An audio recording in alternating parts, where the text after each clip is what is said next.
Yo tout le monde, j'espère que vous allez bien. On se retrouve aujourd'hui pour une nouvelle vidéo un peu posée à la maison. Ça fait du bien aussi afin de faire un concept que j'ai voulu faire il y a quelques temps. Je vous avais demandé si ça allait vous plaire, vous m'aviez dit oui. À savoir retoucher vos photos de voyage. Parce que ouais, j'ai fait un appel sur Instagram pour obtenir vos clichés que vous avez pu prendre un peu partout autour du monde. Je vois de l'Écosse, je vois de la France, je vois du Sahara. On va voir comment je retouche mes photos, comment je peux essayer d'améliorer les votes. Mais d'abord, intro. Je m'appelle Bruno et ça fait plus de 10 ans que je parcours notre belle planète non-stop. Mon but, c'est de vous donner l'envie de partir à l'aventure à votre tour. Oh, c'est un truc de ouf. Alors abonnez-vous pour ne pas manquer mes voyages autour du monde.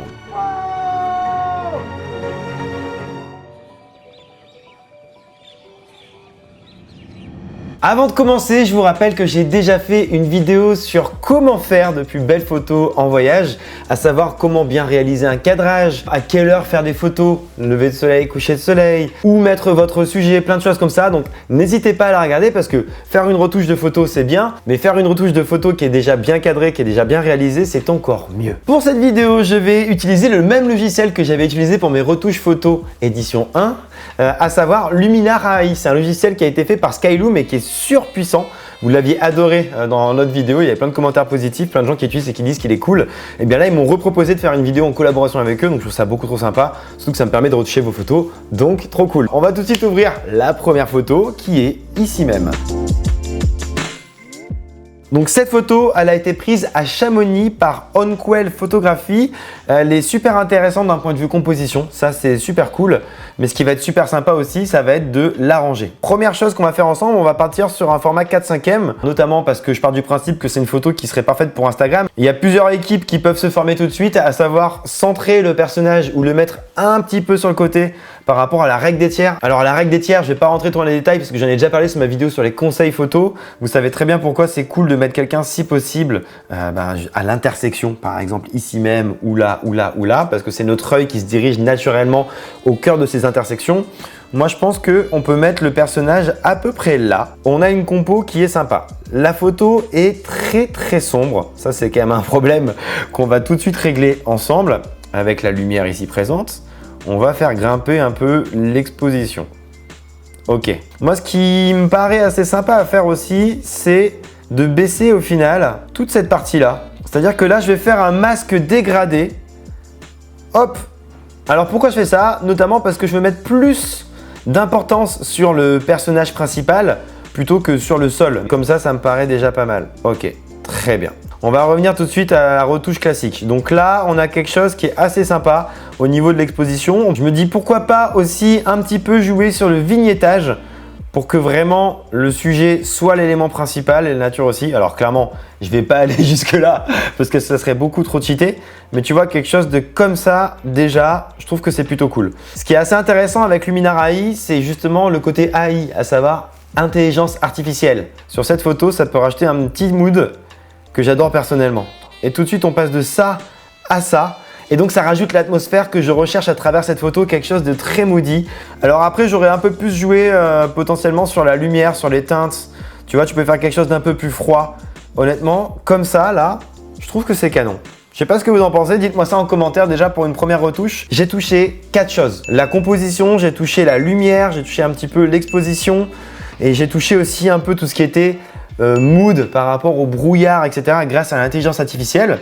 Mais déjà, en seulement quelques clics, on a quelque chose qui est plutôt sympa à mon sens. Je pense que je suis plutôt bon. J'aurais pu évidemment retoucher encore plein d'autres trucs, mais le but c'est quand même d'avoir quelque chose d'assez naturel. Donc je pense qu'on est pas mal. Là, je serais littéralement capable de poster ça sur mon Insta de façon perso. On continue tout de suite avec une photo de Julien Laurent qui a été prise en Écosse, si je dis pas de bêtises. Alors c'est une photo qui est assez intéressante. Déjà d'un point de vue compo, elle est pas mal, mais je pense qu'il va falloir un petit peu cropper pour avoir un cadrage vraiment sympa. Moi je serais parti sans doute sur quelque chose de ce type-là parce que tu vois, tout ce qui est à gauche, à mon sens, ça sert un petit peu à rien. Ce qui est intéressant, c'est plus les montagnes loin, c'est plus le personnage. Dans un monde idéal, j'aurais un peu centré le personnage si je l'avais pu, d'un point de vue, en tout cas cadrage à la toute base de la photo. Là, la photo elle est comme ça, donc je vais partir là-dessus. Alors, déjà, niveau composition, on est clairement mieux actuellement, n'est-ce pas? On peut faire plein de petits trucs sur ce logiciel déjà, tu vois, avec Enhance. Regarde, je pars de ça, j'arrive à ça. Donc honnêtement, on va essayer de partir comme ça parce que putain, c'est quand même cool. Je vois tous les détails qui sont derrière, etc., qui ressortent, c'est très très sympa. Moi, ce qui me dérange par contre, c'est plus le vert. Il y a trop de vert à mon sens. Donc ce qu'on peut faire dans ces cas-là, c'est aller sur couleur et au final jouer avec les différentes tonalités et notamment d'un point de vue saturation. Je veux pas qu'il ressorte trop. Donc dans ces cas-là, tu vois, je vais un peu le baisser au niveau de la saturation. Ce qui peut être sympa aussi à faire, ça va être de jouer avec les ombres, que les noirs ressortent bien plus en noir. Les autres lumières, on n'en a pas forcément besoin parce que le ciel, sinon il va être bien cramé. D'ailleurs, on peut faire un truc très moody comme ça peut être assez intéressant. Là, honnêtement, je trouve qu'on a déjà quelque chose qui est sympa. On aurait pu cheater, hein, on aurait pu mettre un ciel bleu, on verra ça un petit peu plus tard dans la vidéo, mais là, je trouve qu'on est en Écosse. On assume le côté ciel gris, d'ailleurs il est un peu dramatique. J'espère que Julien, tu trouves ce résultat satisfaisant. J'aimerais juste rajouter un dernier petit truc, un tout petit peu de vignettage afin d'accentuer le regard vers notamment le personnage et le lac. Et honnêtement, on est pas mal là, non? Moi je suis convaincu. Hein.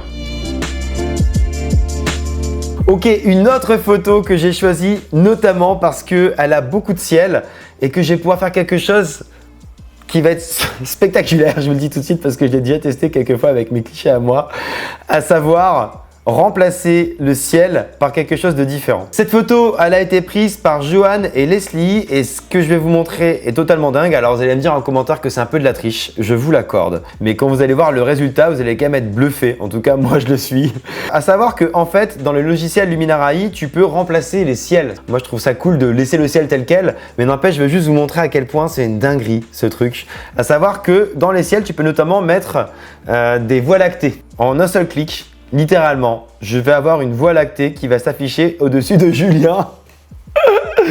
Et je trouve que le résultat, il est scandaleusement, en fait, crédible. Donc tu vois, tu peux vraiment jouer un petit peu avec ton ciel. Tu peux faire un truc comme ça pour bien faire ressortir Julien et faire en sorte que tu vois quand même bien la voie lactée. On peut rééclairer la scène de façon générale en fonction de ce qu'on veut faire. Moi, je pense que c'est quand même pas mal de faire sortir un minimum.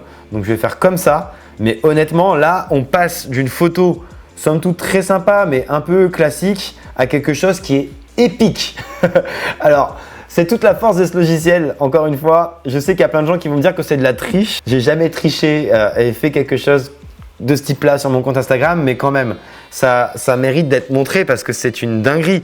Là, on passe d'une photo un peu classique à une photo qui est tout simplement extraordinaire. Et je pense qu'on peut tous être d'accord sur ce concept-là. Bref, Julien, j'espère que ça te va de faire une retouche un peu trichée. Maintenant, on va revenir sur quelque chose qui est plus normal, entre guillemets. Ok, je suis maintenant au Sahara avec une photo de Loïc. Donc Loïc qui a fait une belle photo visiblement. La première chose qui me dérange un petit peu, c'est déjà l'horizon. Hein, on n'est pas bon du tout. Tu peux le voir hein, d'ailleurs tout au loin. Alors, cette photo elle va être intéressante à retoucher pour plein de raisons. Déjà, je pense que d'un point de vue balance des blancs, température, va falloir un petit peu rebosser ça. Pourquoi? Parce que là, c'est très très bright. Tandis que si je monte la température tout de suite, je vais pouvoir avoir quelque chose qui me semble plus lié à ce que j'espère d'une photo du Sahara. Là, tout de suite, je trouve que c'est mieux. Je vais mettre un embellisseur de ciel pour que ça soit un peu lié. Maintenant, ce qui peut être très intéressant selon moi, c'est cette photo, parce que je me rappelle avoir fait une photo similaire que j'avais partagée sur mon compte Instagram. Souvenez-vous, je vous la mets juste là. Et ce que je trouve intéressant, ça serait de jouer avec les ombres, notamment, et les autres lumières. Parce que tu vois, en l'espace de quelques secondes, on va avoir quelque chose qui est beaucoup plus dramatique. Tu vois, moi ce que je trouve intéressant, c'est de justement marquer les ombres, de marquer la différence entre le côté de la dune qui est ensoleillé et le côté de la dune qui est totalement à l'ombre. Et c'est ce que j'ai réussi à avoir en jouant tout simplement avec les ombres et en jouant avec les hautes lumières. Ce que je peux faire aussi quand même, c'est effacer les différentes parties de la photo que je veux pas, notamment toutes les traces dans l'horizon, tu vois. Genre là, tac, en l'espace de quelques secondes normalement, bam, je vais pouvoir appliquer de la gomme et tout simplement virer directement les parties d'une photo que je voudrais pas forcément parce que moi je veux que mon regard il aille là où j'ai envie justement qu'il aille. Waouh, c'est très Jean-Claude Van Damme ce que je veux dire.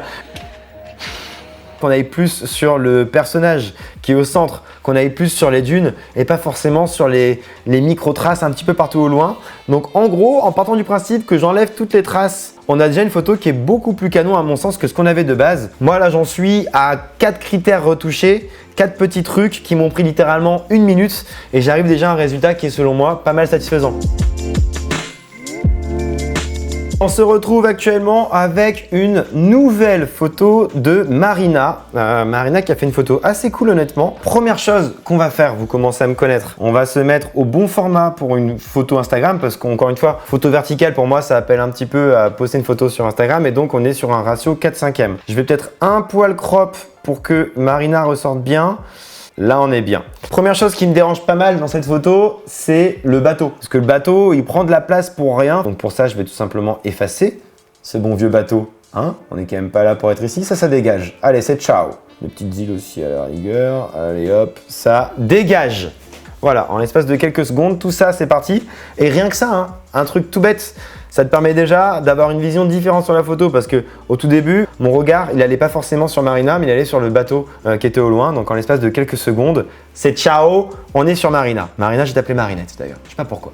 La troisième chose que je peux faire après le recadrage et avoir viré le petit bateau, c'est rajouter un petit peu d'or doré. Parce que je sais pas si vous voyez, mais je trouve que globalement, c'est une photo, on le voit, qui a été prise à une belle heure de la journée parce que le ciel, il n'est pas cramé, les paysages sont relativement doux, etc.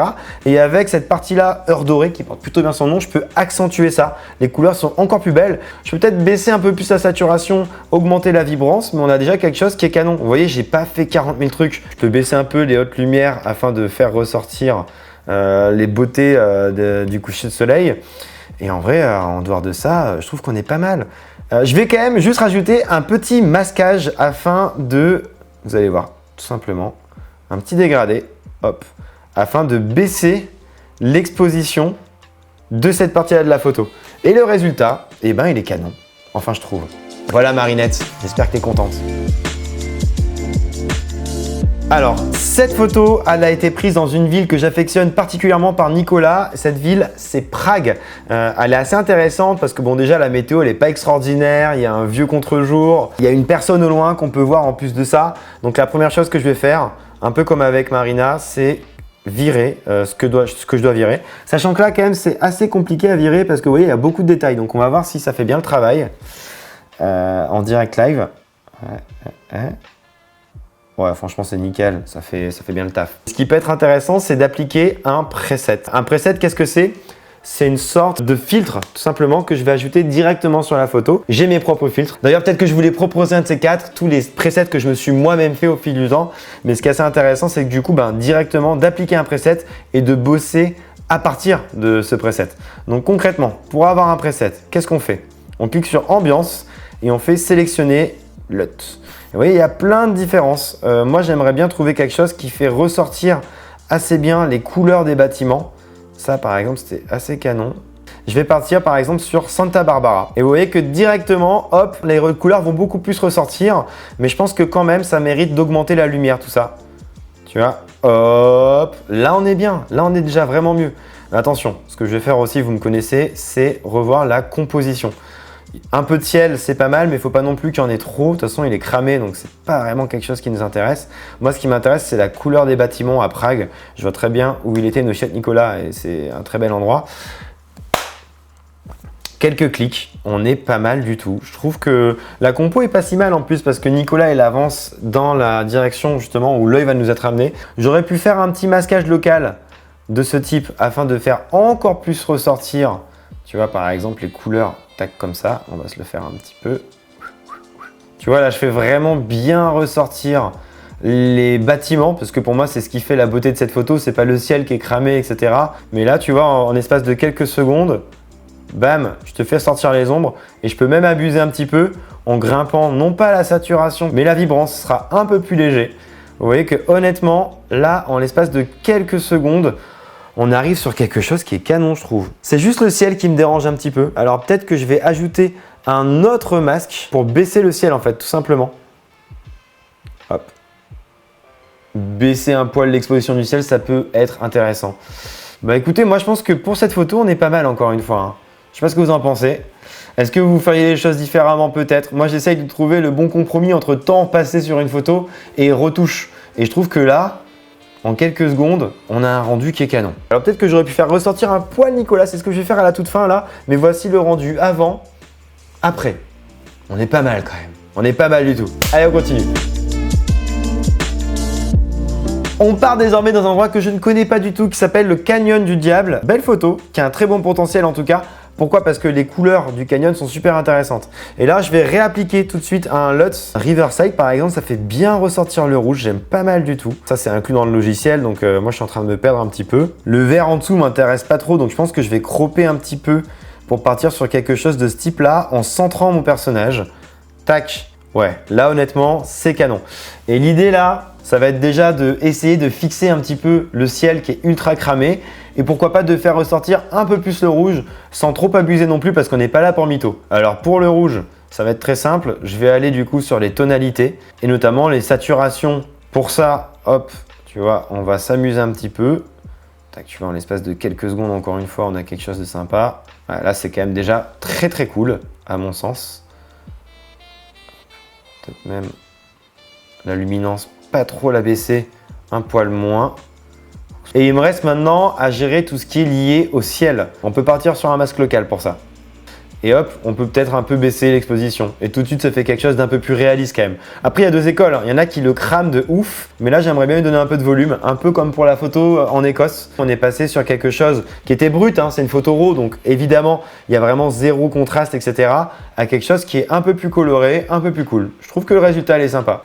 Et voilà, c'est la fin de ces retouches de vos photos de voyage. J'espère que ça vous a plu. Dites-moi tout de suite en commentaire si vous voulez que je fasse une deuxième édition. Parce que perso, je trouve ça très marrant à faire et peut-être que vous aussi, ça vous fait kiffer de regarder un petit peu comment je m'en sors pour mes retouches. Comme vous avez pu le voir, honnêtement, moi je suis pas du tout dans la team abuser. Je préfère faire des choses light en 1 minute chrono, pas me prendre la tête. Je suis là juste pour retranscrire le moment que j'ai vécu. En tout cas, là, j'ai essayé de retranscrire les moments que vous avez vécu avec les atmosphères des pays où vous étiez, comme en Écosse, comme dans le canyon qu'on a pu voir tout à l'heure. Donc dites-moi en commentaire si vous voulez une édition 2. En tout cas, je vous invite vraiment à me suivre sur Instagram pour voir mes clichés partout autour du monde et voir mes retouches aussi. Moi, je vous laisse comme d'habitude sur de belles images et surtout, n'oubliez pas de voyager. Peace!